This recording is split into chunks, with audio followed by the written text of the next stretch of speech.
It's 4 o'clock on a Monday, and you know what that means, don't you? It's time for another exciting episode of Taxi TV Live. Yeah, baby. Woohoo! I am so excited today to have one of my all-time favorite guests, Miss Robin Frederick, join us. Yes. Thank you. Thank you. Love to be here. Well, the crowd is loving you. They're applauding wildly.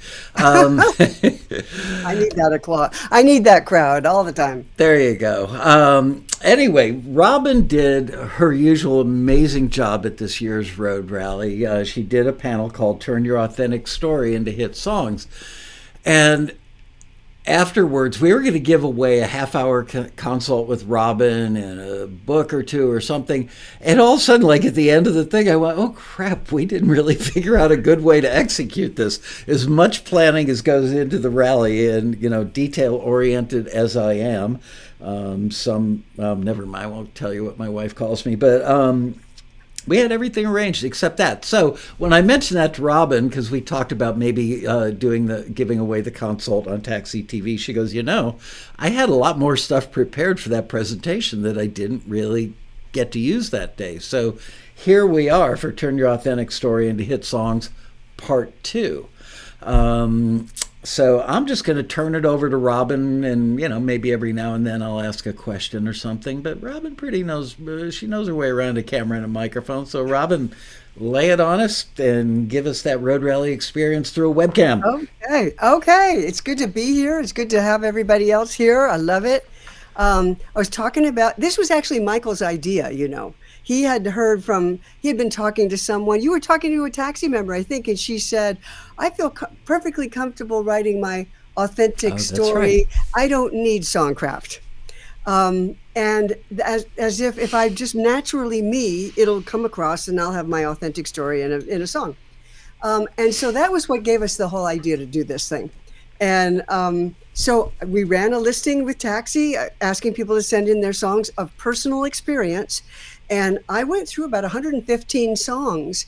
And what I did was I extracted what I thought people might be having trouble with, which you could see in, several songs people were really struggling with. And, ultimately the question is, how do you get your personal story across to a stranger, the listener? Well, there's dozens and dozens. I mean, probably most hit songs are based on personal experience. You know the stories and the interviews, Stevie Nicks and Lindsey Buckingham and Joni Mitchell's Blue album. Nobody wanted her to release that because it was so personal. Ariana Grande, her song, Thank You Next, huge hit. She's actually thanking people by name. I don't know if that's their real names or not, but she, and thank you, Rick, for breaking up with me because I learned so much. It's so cute and it's so good and it's true. I don't know. I wouldn't use real names in a song, but she did. I think she did anyway. Tate McRae is a really great writer that teens and 20-somethings really identify with. She's writing her life story, and their reaction is, "That's my life story too." And so you can do this. You can write your authentic story and still reach a lot of listeners, and even have a hit song. You can also write for film and television. Absolutely, your personal story should work well for film and TV if you handle it with Songcraft. So doing your personal story is a great choice because you are the best person to write those songs. You're the one who was there. You felt it. You know what it feels like. You've got stuff to say about it, right? Because you were there. That's your story. The trick is to not be so personal that you disconnect from the listener and to not have to feel that you need to do something that isn't accurate for you. And somewhere in between there is where you land with your Songcraft and your story, where they meet in the middle, and you can tell listeners and get them to feel what you felt, because that's the goal. Songs based on personal experience appeal to listeners because humans are social. We are all very curious about each other. We want to know what other people are going through, what other people are thinking, what they're feeling, how they dealt with things. We're just curious that way. So songs from personal experience are exactly what listeners want to hear. We need to connect. We need to socialize. We're interested in each other. So the trick is to not be the boring person that sits down next to you and starts to tell you their life story, and they like drone on and on and on, and you're going, shut up. How do I get out of here? I want to escape that person as fast as possible. That can't be you. And that's where Songcraft comes in. It keeps you from being that droning person who's boring, and it makes you instead into a really interesting person. Just like I'm sure you know some very interesting people who can keep you interested when they tell you about their own life story. So you want to be that person. Can I interrupt for 1 second? Yes, you can. I've got my first question, which is, I think most people think that their personal story is just not that exciting because they've lived it, unless maybe they have a big ego or a big, a great impression of him or herself. So have you ever encountered that with people where they go, well, great, Robin, you want us to talk about our authentic story? I don't think mine's that interesting. I grew up in Peoria, Illinois. My grandfather was a farmer. Not with songwriters, no. Okay. I don't think I've encountered that with songwriters. The people who are sitting in your chat room right now, I don't think they feel that way. And it's because we wouldn't write those songs if we didn't feel like it was going to be interesting to other people. The trick is to make it interesting to other people. So we're going to play some of those songs that were submitted to my listing, and show you. Some of them do this really well. Some of them could be a little bit better at it. So we'll see what could be strengthened. Let's start with a song. I want to talk about how to make listeners feel the experience, feel what you felt when you had the experience. This song is called Sweet Relief by Ted Sams, and it's just a wonderful song. And see what you think about it. Does he make you feel what he felt when he had this experience?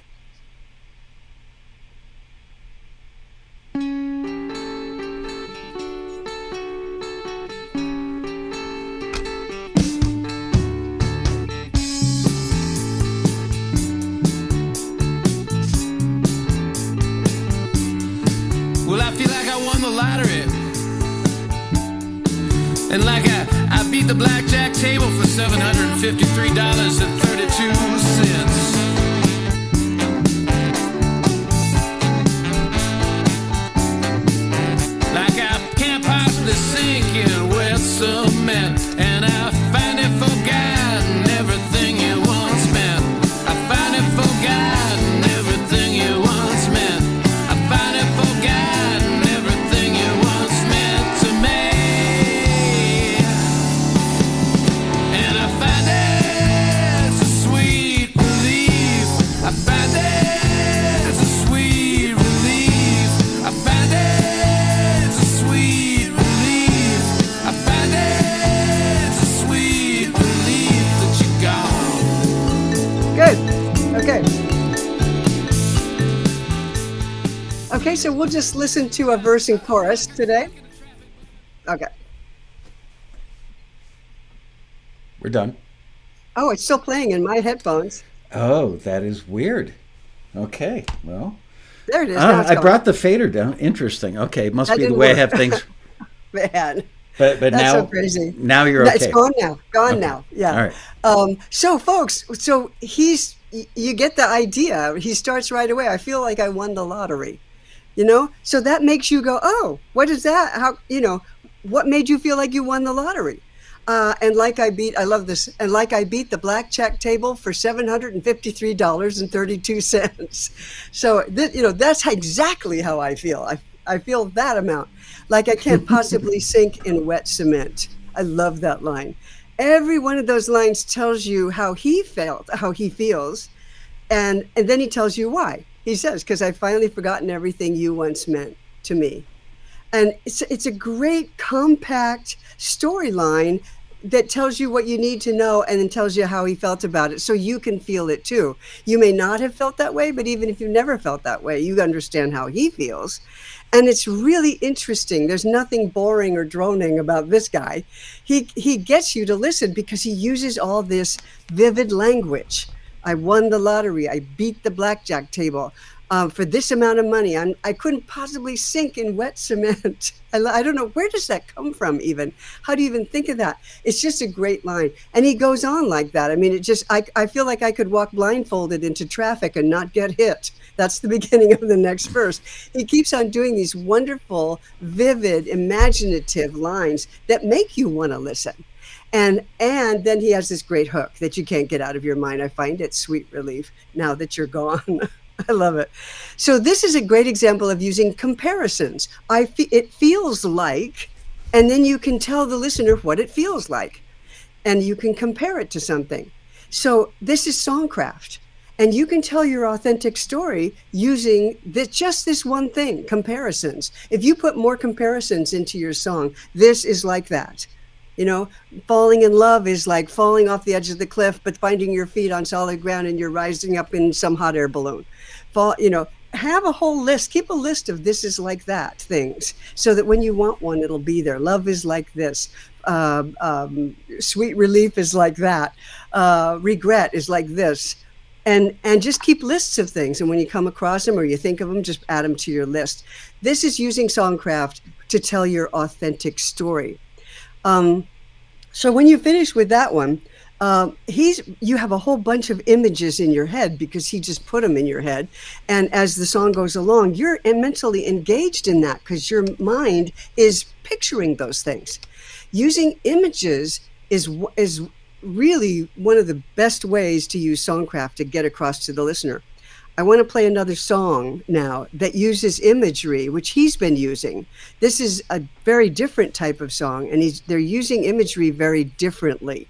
This is a song called This Love by a duo called Clifton Road. They're taxi members. They've gotten signed to a bunch of libraries, and they're very good. You can hear their stuff on Spotify. So listen to this, and you'll hear a different way to use imagery to express emotion, to express what you feel in a personal situation. Okay? If I may break up your pacing a little bit, sorry. Mm-hmm. But I've got to ask a very obvious question that I'm sure other people have, because you are the queen of universal lyrics for film and TV. Mm-hmm. And yet, in Sweet Relief, there was a ton of detail, but the detail doesn't get in the way of somebody else's story. Exactly. Yeah. I don't know how he did it, but I'm sitting there listening. This is like that. This is like that.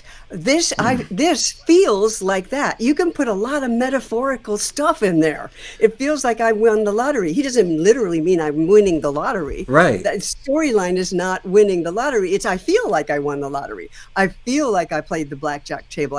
So this is how you can fill these universal lyrics with lots of vivid images. Because sometimes, thanks for bringing this up, sometimes people think that universal lyrics are real generic and safe. Right. They should feel to everybody, and they should just be about nothing. If they're about nothing, nobody's going to feel anything. Nobody wants to hear that, right? And so you have to. How do you get out of that? Just like that guy just did. I'm glad you brought that up. Thank you. I was sitting there. At first, I was going to throw a flag on the play and go, but look what he's doing. Look what he's doing. And then I was listening, going, this is like a master class in how to incorporate detail without being while retaining your universality, because I was sitting there. Anytime I listen to songs in the context of film and TV, I try to imagine scenes, and I was thinking of all kinds of scenes that this could be used for, and none of those details mattered because it was describing how he felt, not the furniture in the room.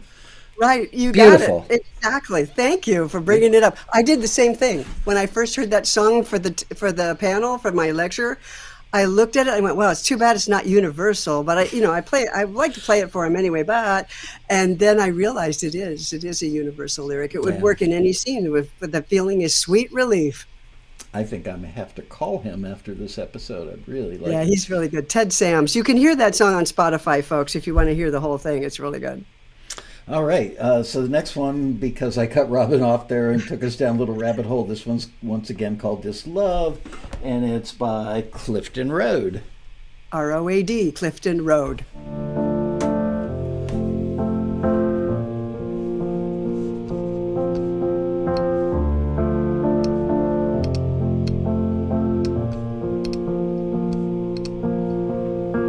My hands are tired from barely holding on, like like a time bomb is always going off. But I don't wanna fight, I don't wanna make you hurt. When I look in your eyes, I can see the flame still burn. Please tell me you remember just a little bit, the feeling back when we were young. We could never seem to ever get enough of this love. This love.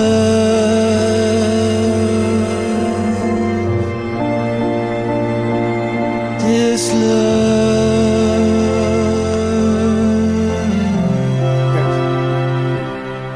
Beautiful. It's a very different style of song. It's very personal. It's very intimate. And it's a very different way of using imagery. But it's doing essentially the same thing. So when he sings, "My hands are tired from barely holding on," that's the first line. That's imagery. You can see somebody trying to literally, you can feel physically how hands feel when you're getting too tired to hold on to something, and the thing that happens after you let go is usually not very good. Imagery is not just images, which is what Ted Sams had. This way, images can also be imagery, can also be not only visual images, but also physical actions, like I'm barely holding on, or I feel like running, all kinds of actions. And it also can be physical sensations. So something smell, touch, taste, feel, or how you feel when you're falling in love, how you feel when you're dizzy, how you feel in different emotions. So this is his way of describing physically the emotion he's feeling. My hands are tired from barely holding on to this relationship, probably is what he's referring to. And I love this next line, like a time bomb that's always going off. If you've ever been in a relationship where you felt like you were having to tiptoe on eggshells the whole time, the other person was just always ready to explode, you understand that line. That's a way of letting you into his world using imagery. This is how it felt. This is how it feels. Then he uses direct lines. It's a mix of imagery and then direct statement. But I don't want to fight. I don't want to make you hurt.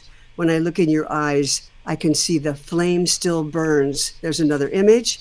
So he's mixing imagery with direct statement. And that's a really great way to get the emotion that you felt when you were in a situation across to a stranger, the listener, your listener. This is outstanding. Please, the chorus, please tell me you remember just a little bit the feeling back when we were young. We could never seem to get enough of this love, this love, this love. Beautifully done, direct statements in that chorus. I'm sure this song could be used for film and television. I imagine it's been signed to a library already. It's on Spotify. It's a beautiful song. Clifton Road is a duo out of, I think, Virginia. Clifton Road is some area close to them. It reminds me of a couple of other duos. Aquilo is a British duo. They get a ton of film and television uses. Aquilo, Aquilo, and also Lany. That's another duo that gets a lot of film and television uses. So this is and they're all in this style, this kind of mid-tempo ballad, using a lot of imagery, mixing it with direct statement, and it gets the listener involved with what their story is, and gets them to feel the story, to feel the emotion that they feel, which is what they want. There's an interesting thing in the next verse, which we didn't play. He actually uses a very specific reference. He says, "We chased the night sky trees with the radio up." Beautiful image. "You sang glorified G at the top of your lungs." Glorified G is a Pearl Jam song from the early 90s. And so it kind of locks this song into an era and a style. And I would be a little bit worried about it. This song's already released. I'm not suggesting that they change it. It's the second verse. It's not the chorus. I don't think it's that big of a problem. But if you wanted to change it, you could. What you would do is you would take, instead of glorified G, you could the lines actually go, you sang glorified G at the top of your lungs, like you were howling at the moon, like it was your favorite song. And I love those lines, but I think it could actually be a little bit better if you wrote, you sang my name out loud at the top of your lungs, like you were howling at the moon, like it was your favorite song. Then you could pitch that to film and television with no problem at all. I don't think a glorified G would be that much of a problem either. Right. But in this case, because of where it's located. But I had a client one time, a song coaching client, who said, this is my story. And the chorus of this song is, about his girlfriend, you moved away to Minnesota, was the first line of the chorus. And I said, well, that's going to be really too specific for film and television, which he wanted to write for. You moved away to Minnesota. Why don't you replace that with, you moved to someplace colder? You've still got the rhyme, fortunately. But also you've got a metaphorical place. Instead of Minnesota, a specific real place, you've got a metaphorical place. A place that's colder, an emotional place that's colder. You moved away to someplace colder, and that relationship was ending. And so you can substitute sometimes. Go ahead, put those things in your placeholder as a placeholder line, something to hold the place until you come back and you know more about what you're writing about, and you can replace it with something that's got a metaphorical significance and meaning instead of being a very specific storyline detail. I love the fact that we are hearing more and more taxi members that are people at the road rally said it. Industry pros came up to me and quietly whispered in my ear, every year these people just get better and better. Michael Lloyd has been saying that every year for like 20 years. And I went to a party in Hollywood the other night at Studio Instrument Rentals, and it was John Branca, who manages the Michael Jackson estate, Michael Lloyd, bunch of pretty heavyweight people at this party. And a couple of them said to me, I haven't run a listing with you guys in a very, very long time. And we are noticing in general that we are getting more and more, a surprising number of listings from labels. So I want to let everybody know that the industry has noticed at the Road Rally how good you guys in aggregate have gotten, and that the record side of the industry, they love to see the numbers. They love to see how many YouTube views, how many followers on Instagram or TikTok and all that stuff. But do you know at least one, if not two, of the companies that are searching, labels that are searching for acts through us right now said, we don't care about that stuff. We want to be turned on like the good old days where we hear a hit and we go, that's an act we're interested in signing. So just letting you guys know that all the coaching Robin does on songwriting, today we're talking film and TV. Oftentimes we do, but it's not always. So just know your Songcraft applies to record labels as well. Okay. Absolutely. And I think, for example, that first song we were listening to, Sweet Relief, that works for a record. I mean, you and I both went, boy, he's like channeling the Rolling Stones. And everybody loves the Rolling Stones. It's a great sound. You can put that out on Spotify and people are going to love it. So yes, you can write for both. And absolutely, I do tell people these days not to get lost in writing for sync. Every song has to be for sync. Every song I write has to be for sync, or it's not. I don't want to write it. And one of the things I'm worried about is that we're losing some of our storytellers because of it. I have a couple of really good song coaching clients who are really good storytellers, and their songs will not work for sync. That's just the way it is. But there's a tremendous interest out there in Americana, and film and TV is certainly using Americana these days. But also, if you look at, I look at the NACC charts. It's the National Association of Community and College Radio. And that's where you find all of these really interesting singer-songwriters. Nathaniel Rateliff and Chris Stapleton will be on it, and Jason Isbell, and all kinds of interesting artists. Soccer Mommy is on it, so I hadn't heard Soccer Mommy, so I went, listen, I really like her. And you can find all kinds of interesting stuff that's going on out there that you might not be focused on. And it's just write those songs too. Don't let those songs go by the wayside because you're so focused on sync. It's satisfying. It keeps you interested in what you're doing if you're writing to please yourself at times and just express yourself sometimes. Okay. We had Bobby Reimer and Steve Block, both Nashville country publishers that have been around forever. And I've got to get you, me, and both of those guys into a Zoom someday just to hang out. You will absolutely love them. They will love you. And we should talk about the current state of songwriting for radio and records, because all we really hear on car radio is top 40 pop, which is somewhat, the lyrics are pretty vacuous. You know, it's rare that you hear something in top 40 pop where you go, that's good songcraft. The production craft often outshines the songwriting craft. Oh, lots, yeah.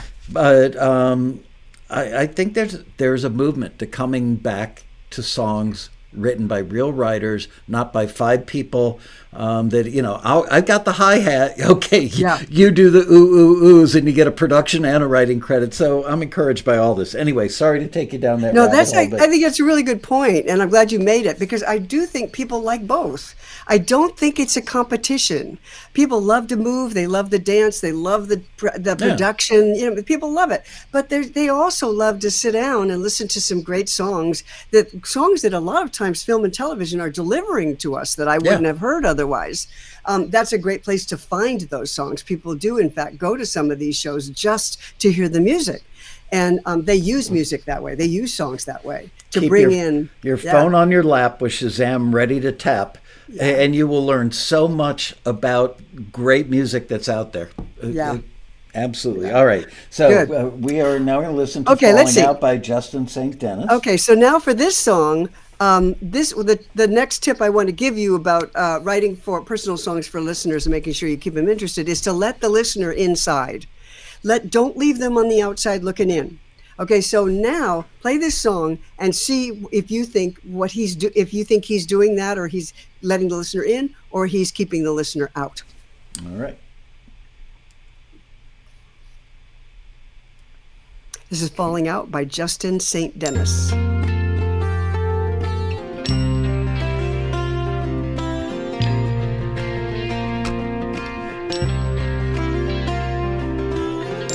Sometimes I think the devil's in me. Ain't no way to get him out. I've come to terms with my suspicion. Where there is truth, there is doubt. If I have harm, forgive me. If there is wrong, let's make it right. Falling out, falling out in pieces. I've been within and I want it gone. Falling out in pieces. Okay, good. All right. My condition. Hey. So many times I can count. Good. Okay, I think again, I feel a strong Rolling Stones influence on this one as well. And it's a good song. I like a lot of things about it. I love the opening line. Sometimes I think the devil is in me. Ain't no way to get him out. Great opening. It's got a slight bluesy feel that underscores that really well. Then he says, I've come to terms with my suspicion. When I look at that opening line, I know that as a listener, sometimes I think the devil is in me, ain't no way to get him out. As a listener, what's going on for me is, well, which kind of devil is this? Is this like the rebellious, mischievous guy, the troublemaker kind of guy? Or is this a guy whose devil hurts people? I mean, who is this? And listeners will do that. They may not be able to verbalize it, or they may not stop and think about it. But the opening two lines really set up expectations for any listener if they catch them. Sometimes they don't catch them right away. But let's say they did. Sometimes I think the devil is in me, ain't no way to get him out. What kind of devil is it? Next line, I've come to terms with my suspicion.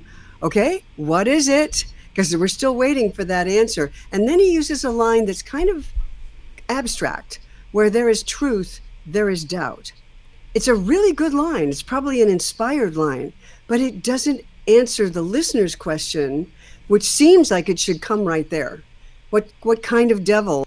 What are you going to do about that? Then he goes on, if I have harmed, forgive me. If there is wrong, let's make it right.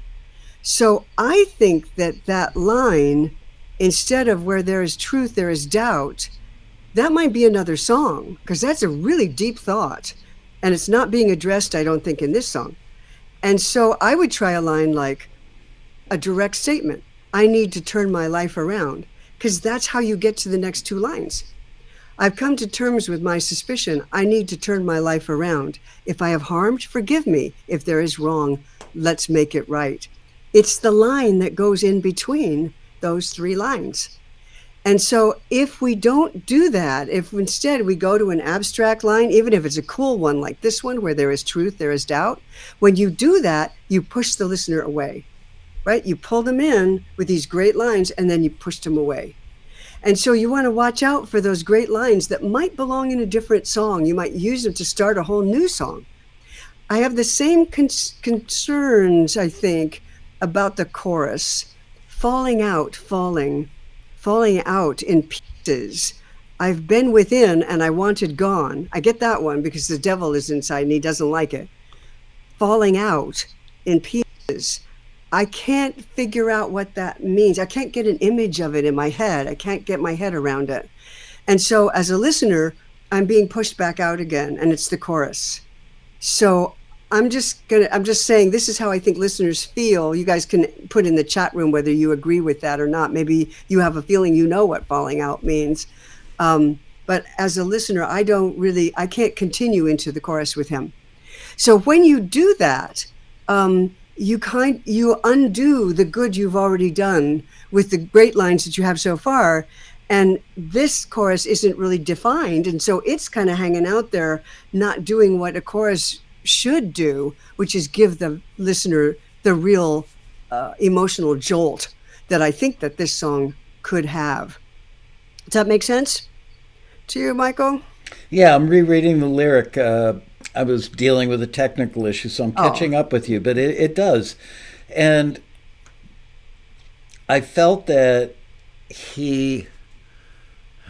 I was honestly thrown with the first line. I think the devil is in me. I didn't know what kind of devil it was. I didn't know if it was exactly what you said. And so that set me off on this thought tangent. Like I was going down my own little rabbit hole trying to figure out what he meant. So is that me being invited into his world because he did that? Or is that a good thing or a bad thing? I wasn't sure. It's not a good thing. You don't want the listener thinking instead of feeling. Okay. This is actually really important. Listeners come to our songs to feel, not think. Sometimes we say, well, lyrics are dumb because you don't make the listener think. They don't come to us to think. They come to us to feel. And so when you started wondering about what kind of devil it was, you're feeling, you're thinking.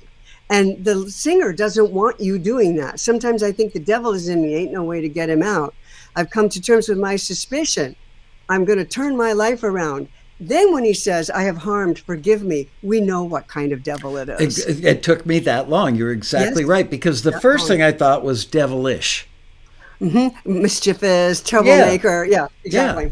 No. I didn't go to evil right away. I looked at because I thought, that's too heavy for a first line maybe, but anyway. Yeah, and so it's interesting that you said that I was thinking about it, because I'm so glad you said it, because that is an issue with a song like this. I'm thinking about the chorus, falling out, falling. Okay, tell me in the next line what that means, because it's a really cool phrase. I like this song a lot. I want to be in it.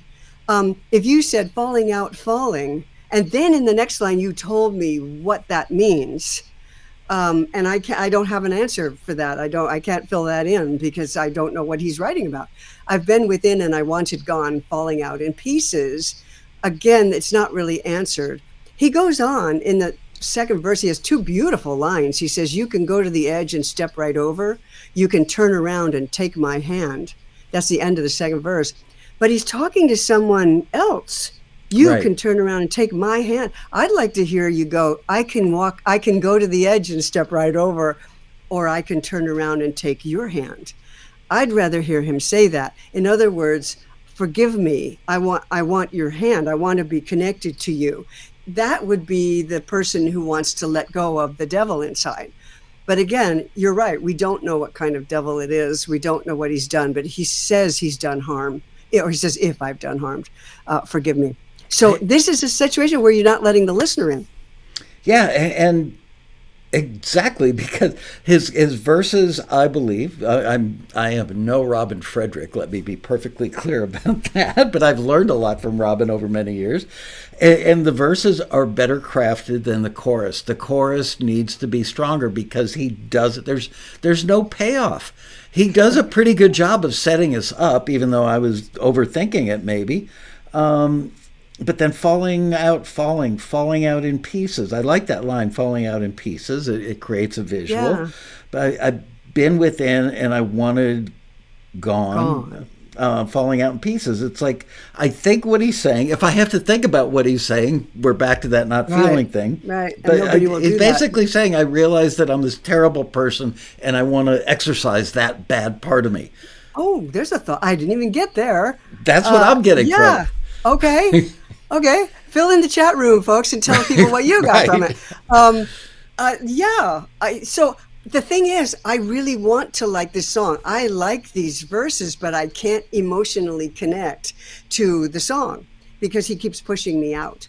And the chorus feels like he's not sure what he wants to say.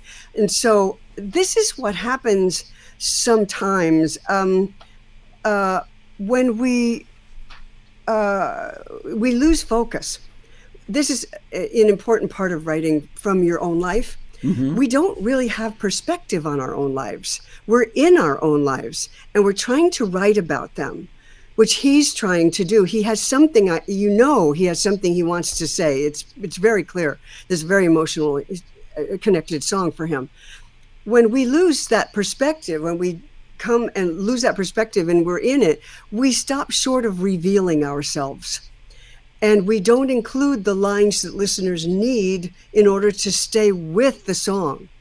And we write something opaque that listeners can't understand because we don't really know what we need to say. So when you're writing from your personal experience, really put yourself in what it is you want to talk about. Decide, this is what I want to say. This is where Songcraft meets, very strong emotion. You sit there with that emotion and you go, what is it trying to tell me? How can I put that into words? Decide what you want to say. Stick with that emotion, right? Not with the events, just one emotion. And he's doing that in that lyric. And if you can't do that, then it's okay to keep the song for yourself and not try to take it out to listeners. If you really don't want to do that, if it's too revealing or it's too vulnerable, you don't have to. You can always say, this is a song for me. I wanted to say it. I wanted to talk about falling out in pieces. It means something strong to me, but listeners don't seem to be picking up on it. So I'm keeping this for myself. If you step back and try to get some perspective on it and say, okay, I'm talking about this devil inside me, and I want listeners to understand what I want to do with it, then I'll have to say it in a way in the chorus that listeners can follow. And that's how you keep perspective on your life. Take a step back, assess what it is you're trying to talk about. How can you say it so that listeners will hear you and understand? Then you can go in and drop in all the imagery and interesting phrases and stuff, but get your perspective together at some point after you start writing that song. Take that step back and say, is this what I need to say? Is this how I need to say it in order for listeners to understand? Perspective, having a look at your life, is not something we're used to doing. Stepping back and saying, well, this is a life here. Look at this person. Almost look at yourself as someone else, but you know what's going on inside that person and you can write about it.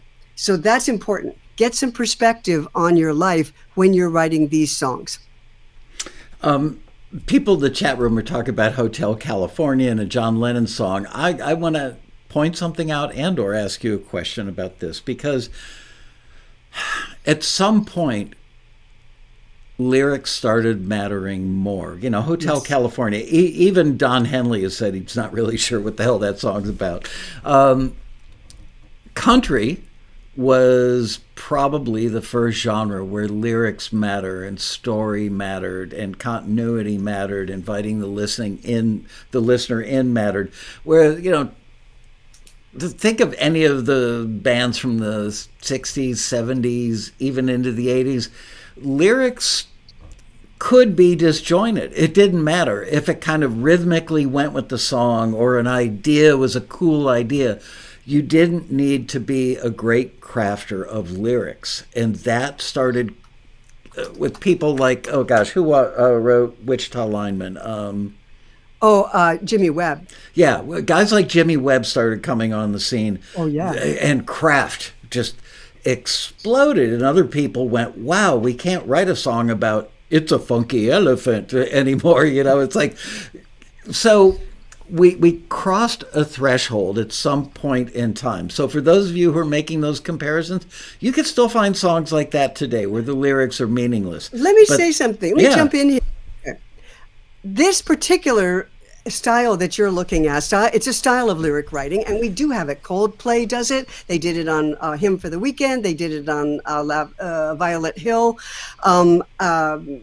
Gregory Alan Isakov, a great songwriter who's used a lot in film and television. He's a singer-songwriter. He does it, a song called Second Chances. If you look at it and you say, I'm expecting to hear a storyline or a lyric that moves from one line to the next line to the next line and has a forward momentum that takes you in a linear fashion from the verse to the chorus and verse to the chorus. Okay. We have another style of songwriting, lyric writing, that I call nonlinear, and sometimes I call it associative, because it uses nothing but imagery. And we've already talked about imagery. It goes whole hog into imagery, which is Hotel California. But the imagery itself evokes an emotional reaction in the listener that tells you what the Hotel California is. Everyone thinks they know what that it's a life. It's a life you can't get out of. They wrote songs, the Eagles wrote other songs about this as well. And it's, when you look at the images that stack up, you get a feel for the emotional tone of the song, the lack of freedom, the fact that the singer is caught in this life of both luxury and bestial, craziness. And it starts right there on a dark desert highway. All of the warmth, the sensuality, warm smell of colitas rising up through the air. Up ahead in the distance, I saw a shimmering light. We're talking about a place that is not reality. It's not a specific life experience, but it's an overall type of life experience. It's a place where the emotional space in which this singer resides, right? There is no storyline in Hotel California. And when you just look at the images and you stack those up and you begin to see that all the images relate to each other. They all tell this story of warmth and sensuality and imprisonment. I cannot get out of the Hotel California. Maybe I don't want to, Her mind is Tiffany twisted. She got the Mercedes Benz. It's the life of luxury, and yet you can't escape it. This is the Hotel California. I don't feel like I ever had trouble understanding that song. But if you sit down and think there's going to be a storyline in there, no, there's no storyline. Funny enough, contrast that with like Lion Eyes. Oh, perfect. That's country. Yeah, well, and it's a story. I mean, you can practically smell the cheating girl and see the color of her eyes. They don't describe those things, but you get to know her because you're seeing it through her lion eyes. Yeah, absolutely. And Life in the Fast Lane is another one. It's really clear what's going on here. This song is different for them. And so I'm sure that their fans had trouble with it because they were expecting something else. To me, this is actually one of their greatest songs because it's so evocative and it's so dark and it's so sensuous. And I never get tired of listening to it. I get tired of Lion Eyes. I get tired of that one really fast. And I get tired of, Life in the Fast. I get it. It's got a little moral to it and all that stuff. this evokes still to this day Southern California for everybody, and they want to stay at the Hotel California. Everybody wants to stay at the Beverly Hills Hotel or the Hotel Bel Air, because that's the place. But it's not. It's a place in your mind. It's a place in your emotions. It's the place you can't escape when you have the kind of fame that they did. You have to go to, I went to Las Vegas to see the Eagles on the second night of their residency at Sphere. Oh. Robin, I'm telling you, it's a once-in-a-lifetime experience, and they're playing every weekend through April. Go see this. It's the cheap seats, which are actually the best seats in the Sphere. Little tip for everybody: you don't want to sit in $1,000 seats on the floor. Not that I would ever spend that much. If the band played in my bedroom, I wouldn't pay $1,000 for a ticket. But the cheap seats are higher up, so you're in the Sphere. Yeah, you get the whole 360 experience. The band look like ants on the stage, but they're projecting them. Their faces are over 100 feet high on the video wall. There's one point where I forget which song it is, but they have this beautiful young lady, kind of like Wiki Wachi. We're of a similar generation that we remember the girls of Wiki Wachi that would grab a little hit of air and swim around and be mermaids underneath. No? I think I've seen something like that. Yeah, like back in the 60s, it was a thing. Anyway, so there's this girl doing underwater acrobatics, and she's very pretty, and it goes with whatever song. Her toes in the video are like 30-foot toes. It's just gigantic. It's hard to describe, but the woman sitting next to me at the show said, "I've seen the pyramids. This is better."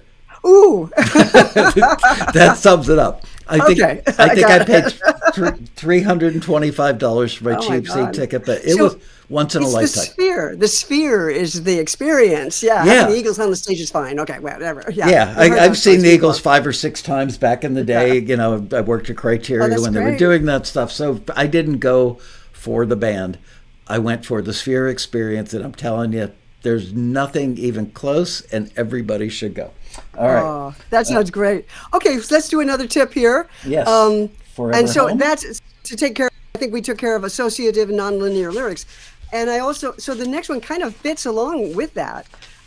It's not about the facts of what happened. It's about the emotional truth. So what you're looking for in these songs of personal experience, is to get to the emotional truth of what happened. If it's not exactly factual, it doesn't matter. So the emotional truth of Hotel California is this is what Southern California is like. If you're famous, you have way too much money and too much coke and everything else. This is what it's like. That's the emotional truth. Underneath it, the factual truth, no, I don't know what it is. So we're going to play a song now that isn't anything like Hotel California. This is a beautiful song by Gwendolyn Edwards and F.M. Cossie, and it's called Forever Home. And go ahead and play it, verse and chorus, and then I'll tell you. I talked to them about it and asked them if they had really had this, if Gwen had really had this experience. All right. No.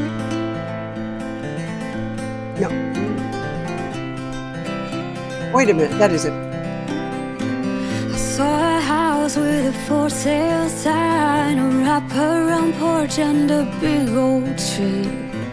That's the space, a fireplace, a view far as you can see, like a magazine for a perfect family. Back home washing dishes, I still see that kitchen big and bright. Then I hear your laugh, all the kids in the bath, and it's just then I realize I'm doing something right. There's nothing missing in my life. You're my forever home, no matter where on this earth we go. Ooh, as long as your hand is in mine, oh, this love stands the test of time. Oh, you're my forever home, oh, forever in my on this long winding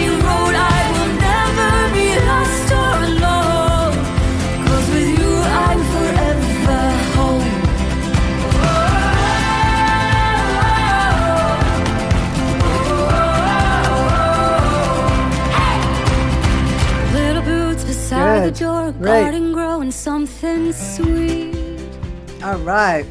I'm glad you played the little gang vocal in there because that's so important in film and television. They love those gang vocals, and she does more of them later on.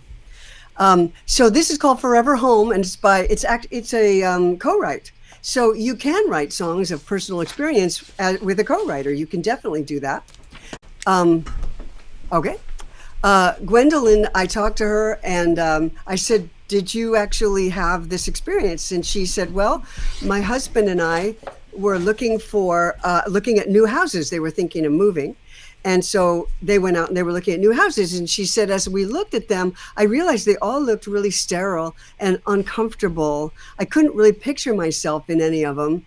And the way she says it in the song is lots of space, like a magazine for a perfect family. That's how she describes it in the song.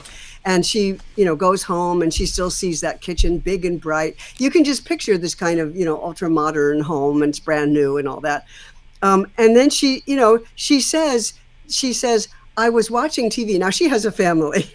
But she said, I was watching TV and there was this scene in which a couple was sitting next to their house on their backyard, and there's a creek flowing through the backyard, and there's this kind of farmhouse, 2-story farmhouse. And she said, all of a sudden, I just thought, that's the kind of house I want to live in, a house that has that feel of having families having lived in it.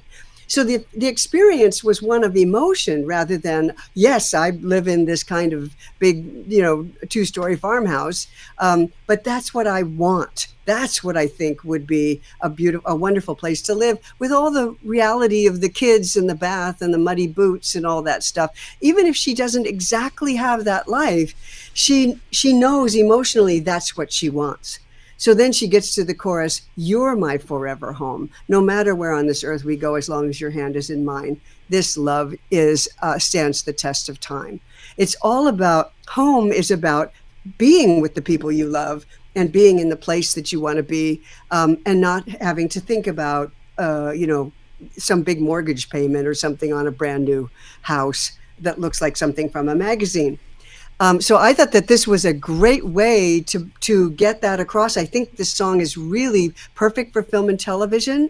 I talked to her co-writer as well, who said she understood what Gwen was trying to say to her. She said, yeah, I could definitely see those images of the big, expensive homes, and then think about that they try to sell to us, with, and contrasting that with the messy reality of having a family.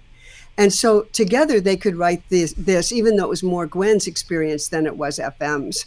It's the emotional response to the house. The first house is shiny and brand new, and it's kind of, I want it, but, versus the real family, the real life, the things that you really have that are, emotionally satisfying to you, not striving after the shiny, bright house, but knowing what's important to you. And that's the emotional message of this song. And I think they both did a great job of getting this into the song. Okay, do you have anything to say about that? Because I've got well, first of all, FM, if you're watching, and I think I saw you, thank you. She always gives me a little bag of goodies every year at the end of the rally. So thank you, FM. Appreciate that. And yeah, I was listening to this thinking, oh my gosh, this could be a theme song for a show on HGTV, a show title, Forever Home. Yes. Oh, yes. Yeah. Absolutely. And that, speaking of that, okay, so what I was saying earlier about getting some perspective on life, this song, if you think about it, it needed to have a chorus and a payoff line, which Michael just came up with Michael just noticed and said it's obviously a really strong payoff line. They had to find that title and payoff line. I think FM said there's a book with that title, and she thought that might work for this. And so they pulled it in, and sure enough, you just drop that in, and it's perfect for a song. But they had to find that. They had to find the payoff line. They had to find how to show you the magazine home versus that other home with the kids and the muddy boots and the baths and all the mess.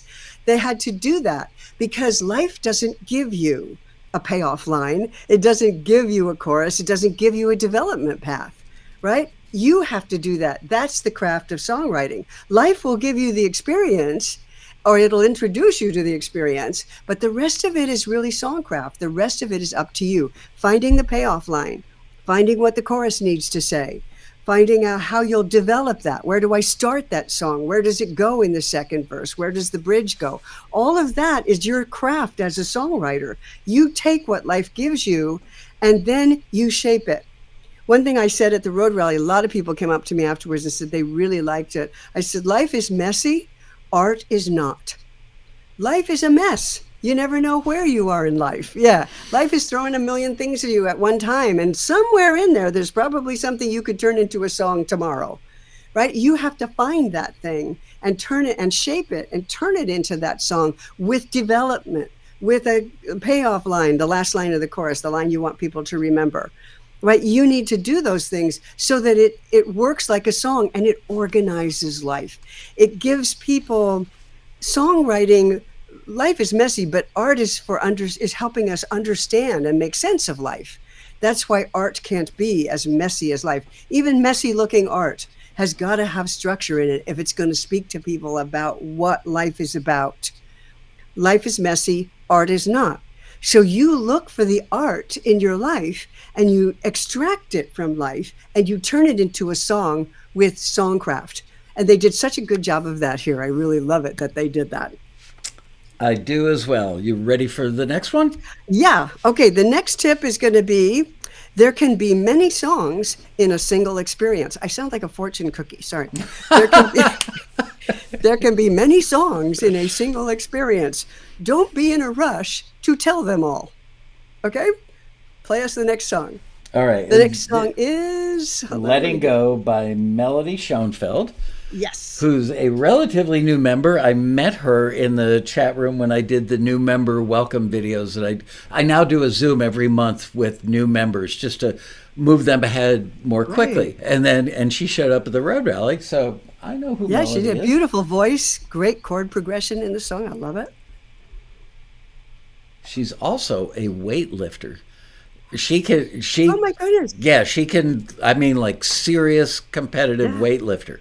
I'm not talking little weights. I'm talking big weights. She's an impressive lady. Okay, here we go. And she writes really good songs. She struck me in the new member Zoom as somebody who anything she does with intent, and I'm going to win it. Yeah. Yeah. I'll bet. She's not somebody who's going to bail out early. All right, here we go. Letting Go by Melody Schoenfeld.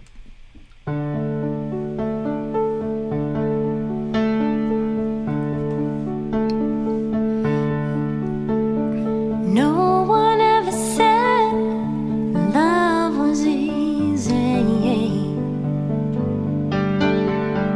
I had no idea what was in store. And falling for you only took a second. Watching as you left took so much more. I always thought that I was so much stronger. Who are you to take that all away? Holding on takes all the strength I have, but even so, the hardest part of this is letting go.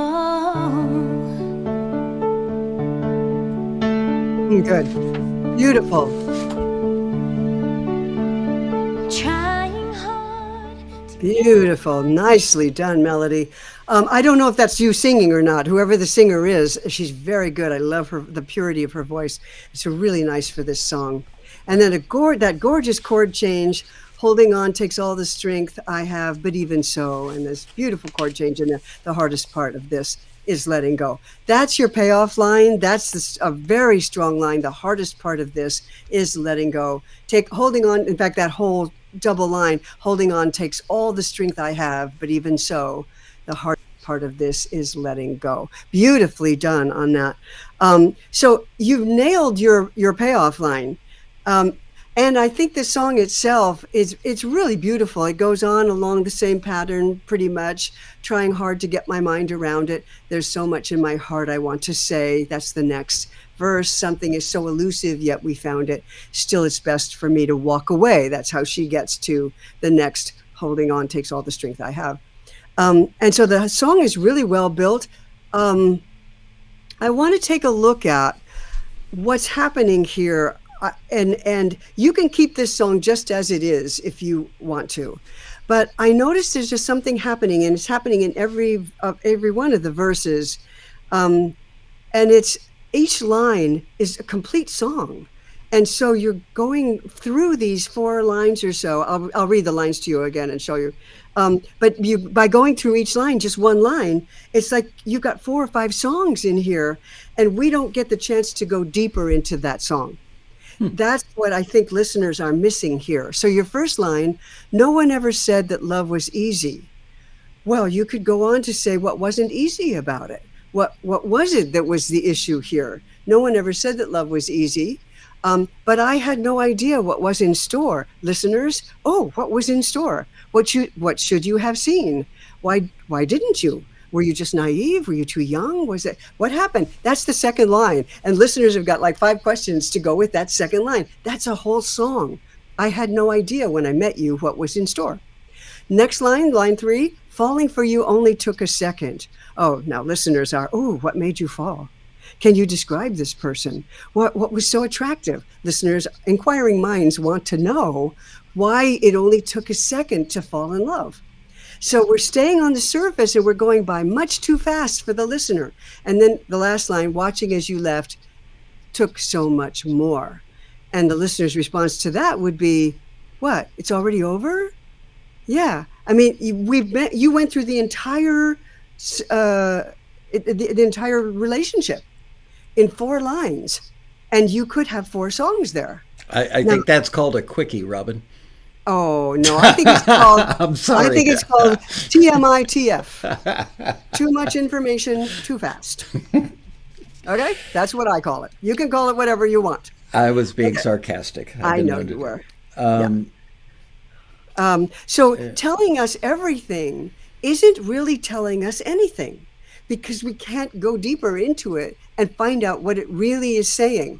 No one ever said that love was easy. Well, some people have probably said it. So we need to prove to the listener that, in fact, this one, I never said that love was easy. You never said that love was easy.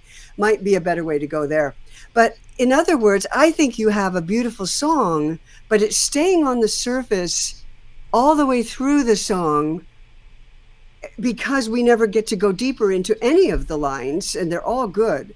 You could work backwards from your payoff line, which is, I always thought, holding on takes all the strength I have, but even so, the hardest part of this is letting go. And back out of that, once you have a beautiful payoff line like that, you can back out of it and make the whole song about how hard it is to let you go. We don't actually get into that in the song either. I also love this line that says, I always thought that I was so much stronger. Who are you to take that all away? Whoa, that's gorgeous. That's a song. That's a payoff line. Mm-hmm. So what I think we have is an embarrassment of riches here. And because she can do it, she is doing it. So I don't know why. What I would do, actually, this is lovely, but I don't think that listeners will get too involved in it.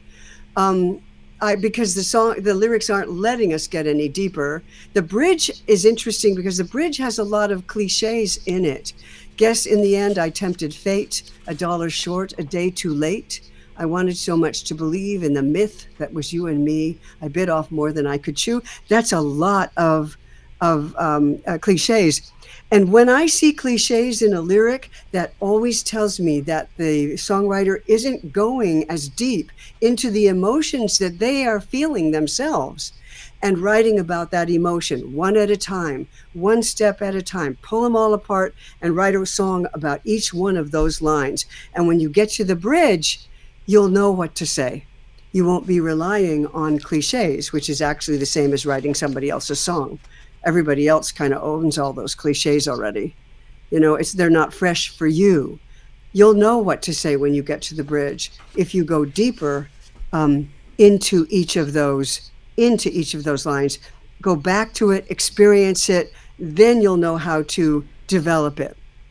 I can't stress that enough. Actually going back, sitting with those feelings, if this is something from the past, it looks like it's something from the past, and go back and feel it again.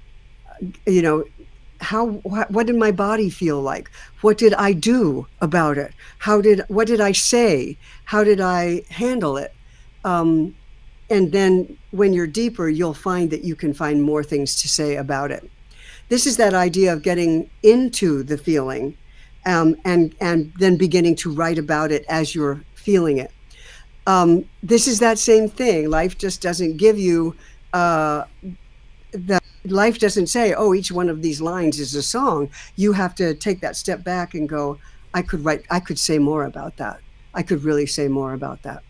And I think that's very important, to let yourself do that. Don't shy away from that. Don't run away from that, those vulnerable feelings, those deep emotional feelings, because that's what you're writing about. And there's a reason why you're writing a song like this. This is for everybody. There's a reason why we write these songs. It's to work this stuff out. That's what we do.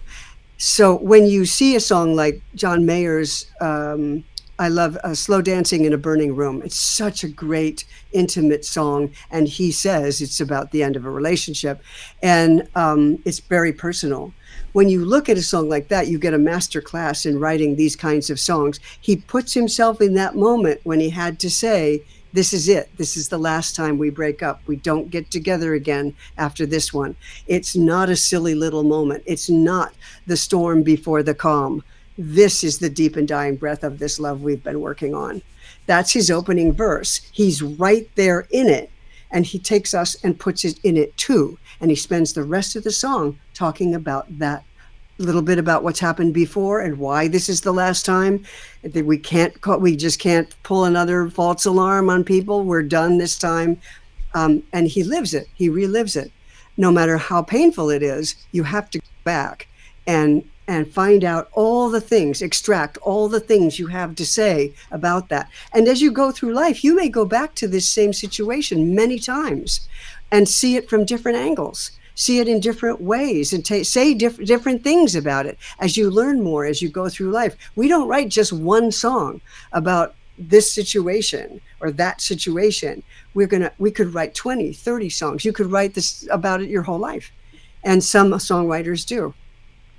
You know, as I'm sitting here listening to you, I remember late 90s, I started going to Nashville 5, 6, 7, 8 times a year, which anybody in Nashville, you got to pay your dues. Well, they don't mean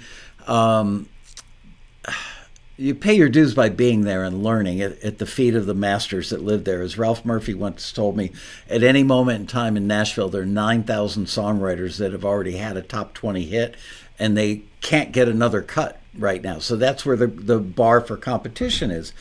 But I have gone, all this to say that I've gone to, 100, 200, 300 meetings with big publishers, VPs of the, like Warner Chappell level publishers down there, and Pitch Taxi member stuff over the years. And you walk in there with what you think is perfection. It's by far the best thing you've ever written. And they, in the nicest possible way, because many of these people became friends of mine, will do exactly what you did with Melody's song.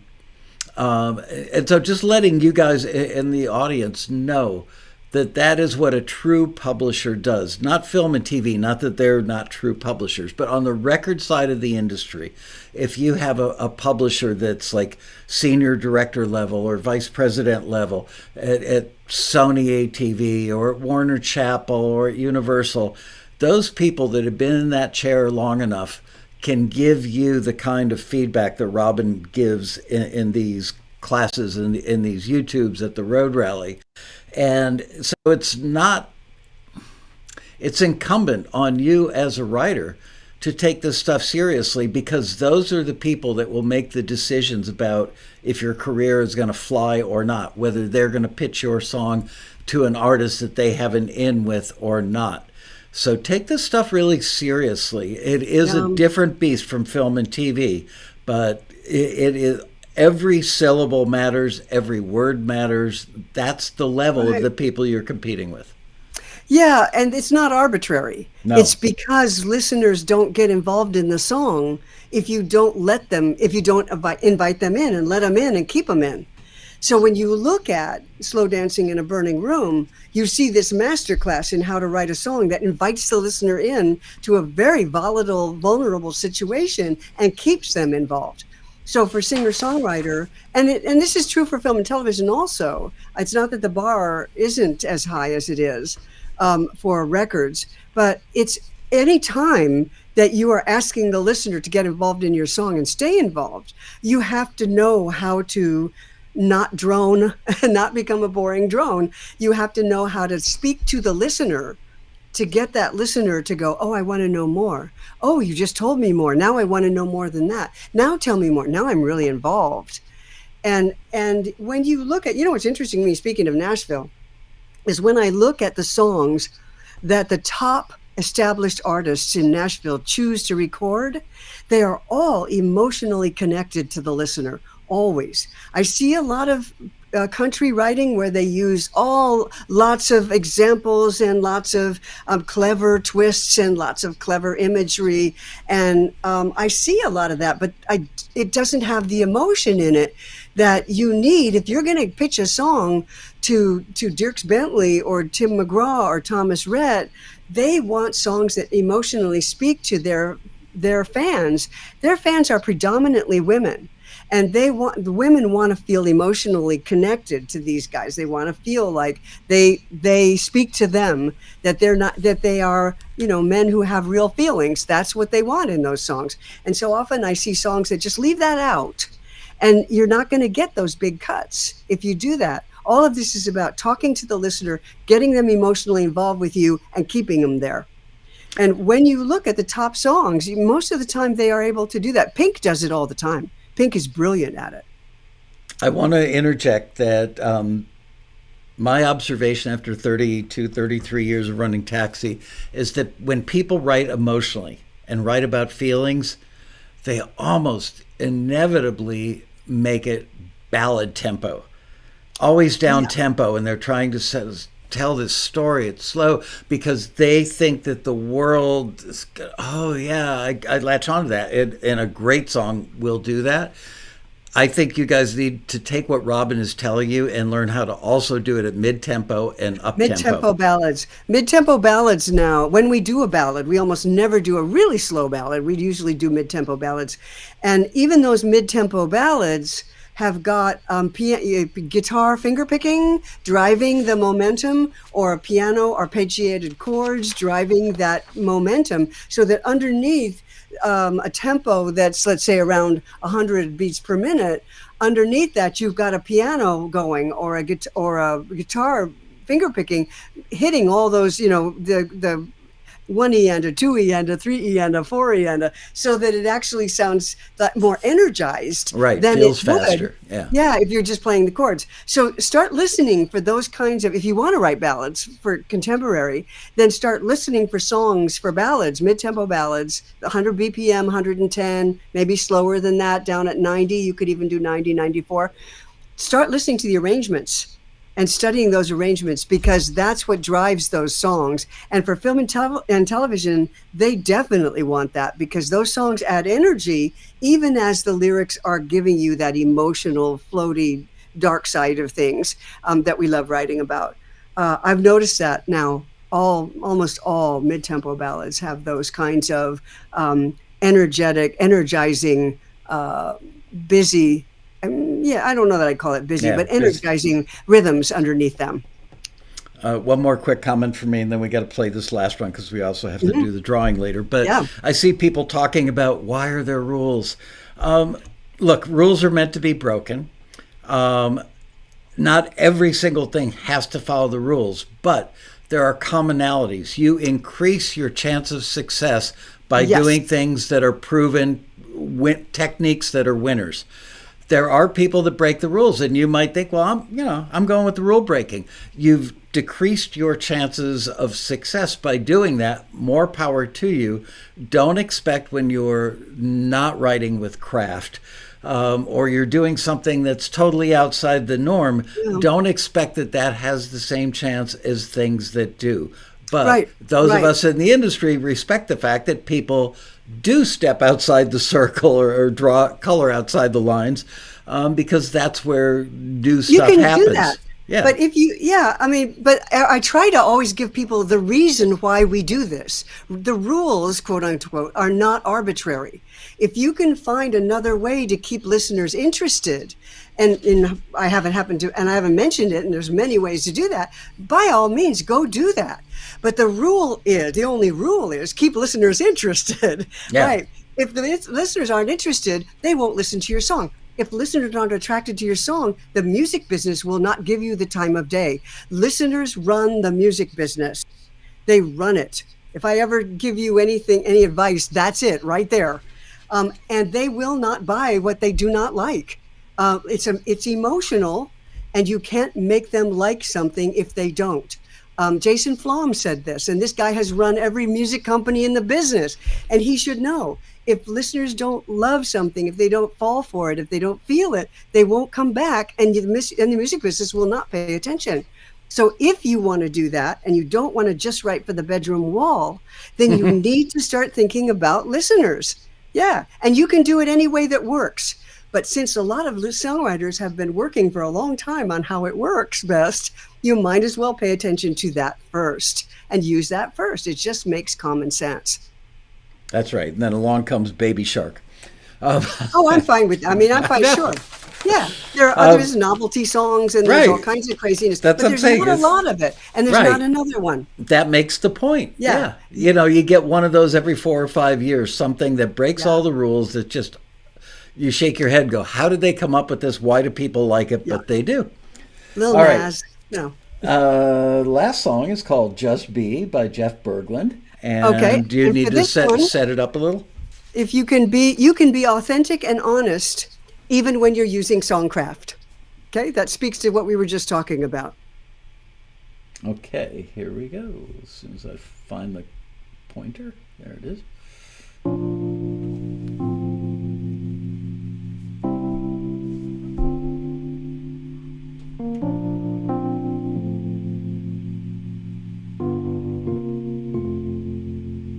Didn't know at the time I was saying goodbye. We both felt it coming, but didn't know when. You drifted away like a boat with the tide. Took a part of me with you I won't see again. I'll just be in this moment till it passes through. I don't want to be found for an hour or two. Sometimes healing a wound starts with letting it bleed. Someday I'll be better. Today I'll just be. Beautiful. I'm gonna try. Isn't that gorgeous? That's to so mend gorgeous. of the night. Got this great bluesy feel underneath it. And he could add a little bit more rhythm to it if he's going to pitch to film and TV, but just as it is absolutely gorgeous. So all I'm going to do is summarize it with this song. It's very moving. It sounds simple and natural, but there's a lot of songcraft going on here, right? So it sounded like it came straight from the heart, and I'm sure it did. But it's got a clear and focused central idea. I'll deal with grief or sorrow by accepting it. You have to take a step back from life to see that, right? Even if you're in the middle of it, you got to get some perspective there. He is deeply observing his feelings in a single moment. We both felt it coming, but didn't know when. You drifted away like a boat with the tide. There's that imagery, and you get the whole feeling of how this thing happened just by listening to those few lines, right? He's mixing in direct statements. You took a part of me with you I won't see again, right? It's a beautiful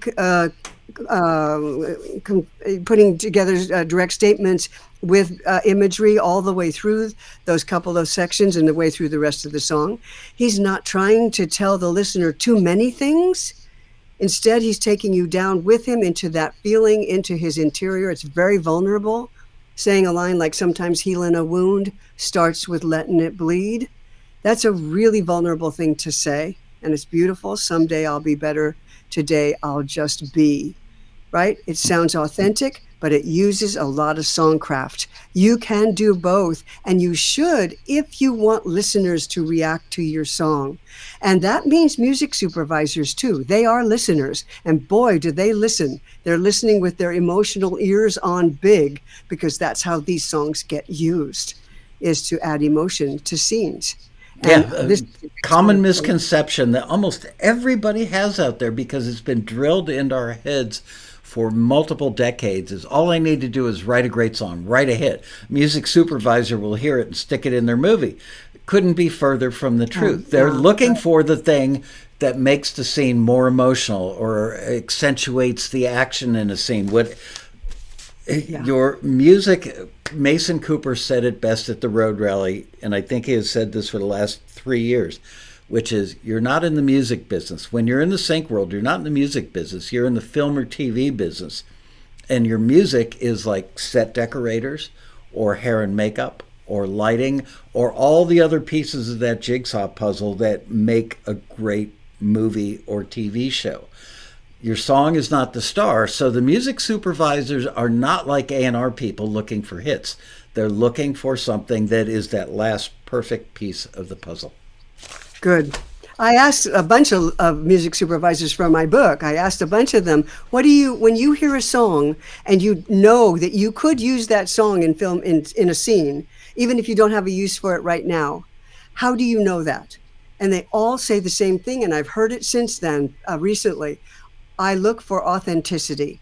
And when I say, what is authenticity? They say, I don't know, but I'll know it when I hear it, right? So when you hear that song, Just Be, you hear authenticity, right? And a ton of songcraft went into making that authenticity work for you, so that as a listener, you go, I'm right there too, right with them.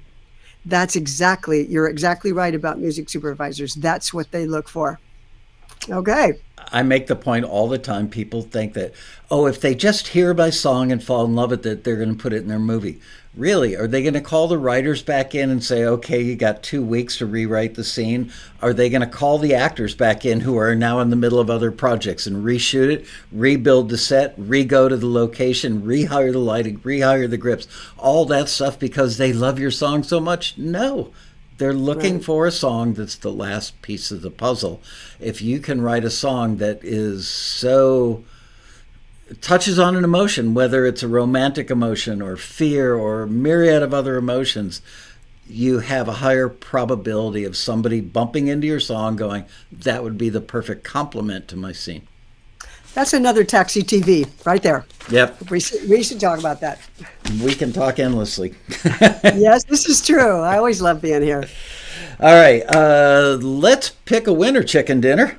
Did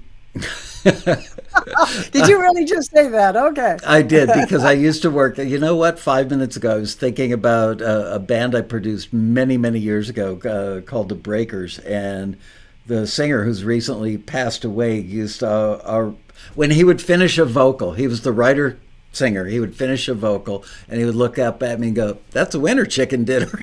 And I haven't been able to shake it since like 1984. I've never heard it before. Yeah, he said it like 10 times a night. Oh, anyway.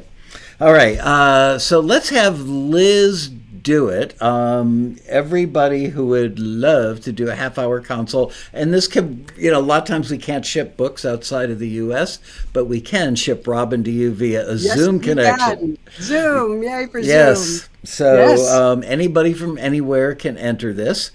And you can only type the letter I'm about to mention one time. Don't sit there and keep whacking it, hoping you're going to increase your odds. Type the letter R for Robin. Start now. I always think we should have music for this. Bum, bum, bum, bum, bum, bum. That's for all the people that don't win. Let's see, what else do I have in here? I don't even know what this key does. Oh, whoops. I think that's meditation music. Oh, or tension cues. I'm not sure which. Okay. I'm pretty sure it was meditation, I think. I don't know. Oh, Oh, actually, I know what that is. That's a piece of music written by a taxi member that actually went up in Jeff Bezos's rocket with William Shatner. One of our members was one of the astronauts in that, or passengers. He is a shareholder in a space-oriented company. He has his multiple degrees in aerospace engineering, and he ended up going into space with William Shatner. Yes. Yeah, that's like a 2-for-1 flight. You get to go into space and hang out with William Shatner. Oh, that's so cute. Yes, Edmund Red says, Dr. Crispy, you are absolutely right. That's who that was. Good job, Edmund.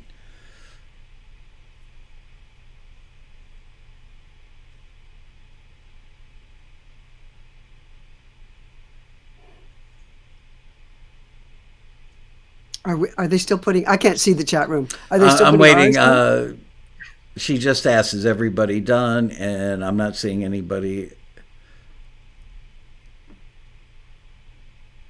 I mean, by now they should have all typed an R if they wanted to. There's like a 20-second delay as well. So, and Bradley Hagen is having a fist fight with Liz. I'm kidding, you guys.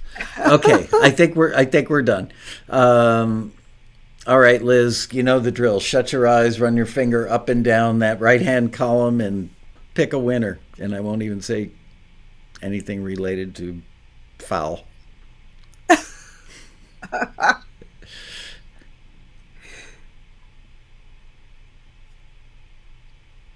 Bradley Hagen, excuse me. That's all right. Next time somebody calls me Laskow instead of Laskow, I'll have a little hissy fit too. I think more people have called me Laskow over my lifetime than Laskow. At some point, you just quit correcting. Really? Oh. Laskow over the fence. That's what I used to get in grade school from the other kids, from the bullies of, when I was a third grader, the sixth graders. Ew, Laskow over the fence. Okay.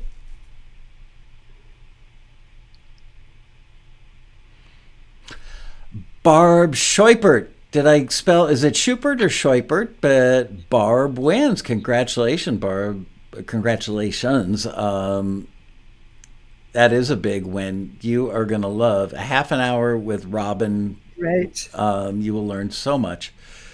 All right, so send your info to Liz at, she's like, oh my gosh, are you kidding me? I'm so happy. Oh, good. Congratulations. Good. I'm looking forward to it. Yeah, so connect with Liz, and Liz will connect you with Robin.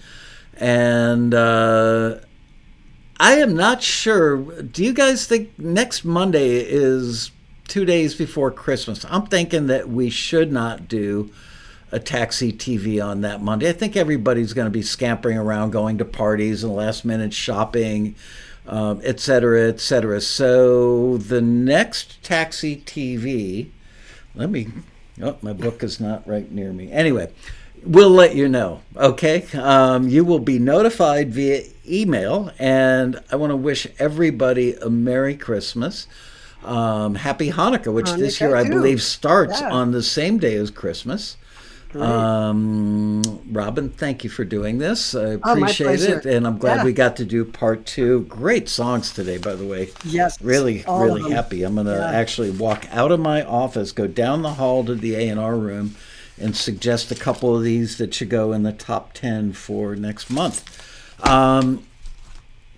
That's it. Are you going to the North Pole or anything for the holidays, Robin? Not in the North Pole, no. I'm going to go visit a sister up in Silicon Valley. Oh, good. Like, kind of weird. All right. Well, drive carefully. Have all right. A warm and fuzzy, lots of eggnog. You know the drill. It'll be fun. And I will talk to you. See you when I see you. Good to see you, and good to see everybody else. I'm so glad you could come. Thank you. And thank you for letting me do this to your songs. I really, really appreciate it. It's a lot. That great material to work with today. All right, everybody. Thank you again, Robin. Really always enjoy having you here. See you guys in a couple of weeks. Bye-bye.